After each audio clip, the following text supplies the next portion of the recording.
Job में लगने वाला ही था, तो भगवान ने इतना बड़ा धक्का दे दिया।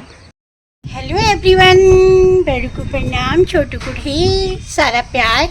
मेरे आर्मी वाले भाई बहन को, मेरे किसान भाई बहन को खास प्रणाम। पुष्पा दुसाद ब्लॉग में आप सबका स्वागत करती हूँ। अभी ब्लॉग की शुरुआत कर रही हूँ सुबह के 7 बजे से। तो सबसे पहले उठने के बाद मेरा जो पहला काम है वो है चिड़ियों को दाना देना। तो जल्द से चिड़ियों को दाना दे के आती हूँ।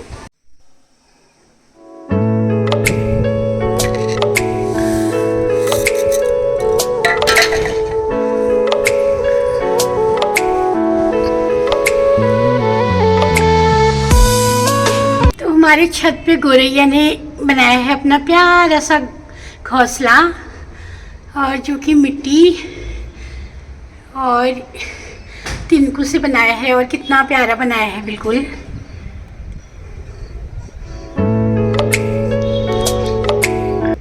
छत से आगे साइड का व्यू कुछ इस तरह से है।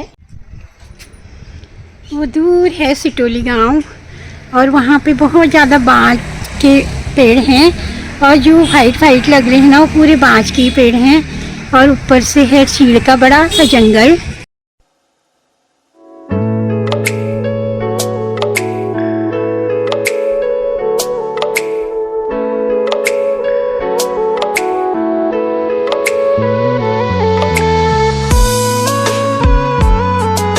तो मैं कर लेती हूँ थोड़ा शीशा और सिंक की सफाई।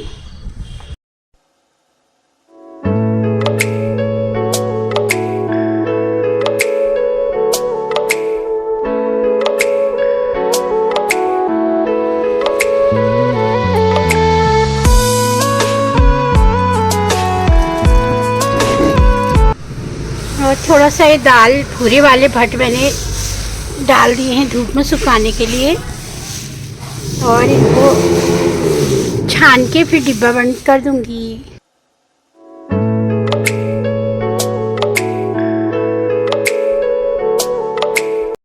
कॉफ़ी को भी मैंने दे दिया है सुबह का नाश्ता, ब्रेड और दूध, और अब हम सभी लोग पी लेते हैं साथ में बैठ के चाय। सारी फैमिली एक साथ पी रही है चाय, गुड़ वाली चाय। वैशाली ने बनाई चाय हमारी, और उसमें डाला है उसने तुलसी, और साथ में आया है मेरा भतीजा अभय, बॉबी और 2 साजी, और यहाँ पे छुपी है एक नन्ही सी परी। दिखाओ दिखाओ चेहरा दिखाओ, जरा दिखाओ।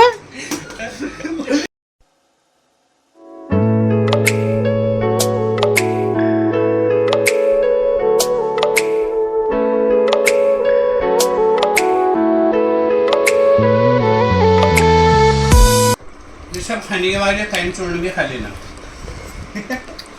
पचाने के लिए। हमारे गमलों में जो फूल खिले हैं तो उनमें हुई है बहुत ज़्यादा घास, तो उस घास को थोड़ा निकाल देती हूँ ताकि जो गमले हैं वो अच्छे से फूल दे पाएँ और उनकी सफाई भी हो जाए।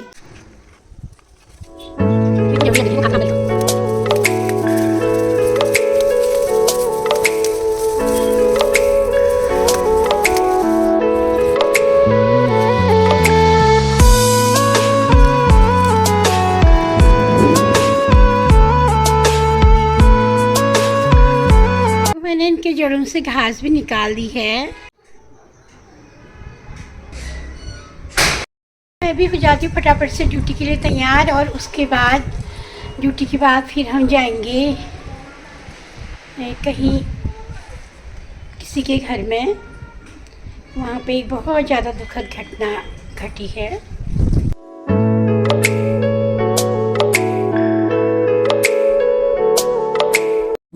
तो अभी हॉस्पिटल में पहुंच गए हम। अभी समय हुआ है शाम के 5। तो मैं ड्यूटी से आ गई हूँ, खैर आके खाना भी खा लिया और थोड़ा आराम करके अभी आई हूँ छत में। लेकिन ना साथियों, आज मन जो है ना बहुत ज़्यादा उदास है। तो जब हम ड्यूटी गए तो वहाँ पे एक बहुत बुरी खबर हम लोगों ने सुनी कि हमारी ही कोई स्टाफ के, उनके इकलौते बेटे का ना अचानक से चले जाना बहुत बड़ी क्षति है हम सब के लिए। उस माँ के लिए जिन्होंने इतने सपने सजाए थे। तो हम वहीं गए और थोड़ा देर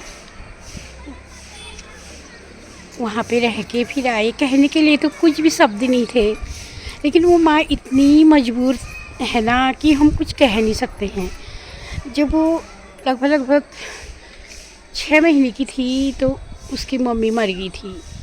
फिर शादी हुई, शादी के बाद 2 बच्चे हुए, तो फिर पति भी एक्सपायर कर गए।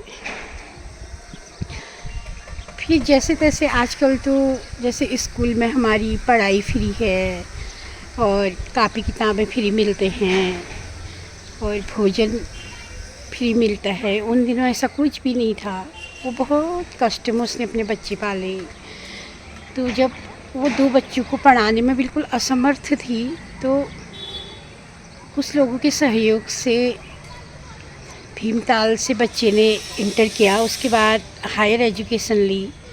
तो अब वो बिल्कुल जॉब में लगने वाला ही था, तो भगवान ने इतना बड़ा धक्का दे दिया कि अचानक वो भी चले गया।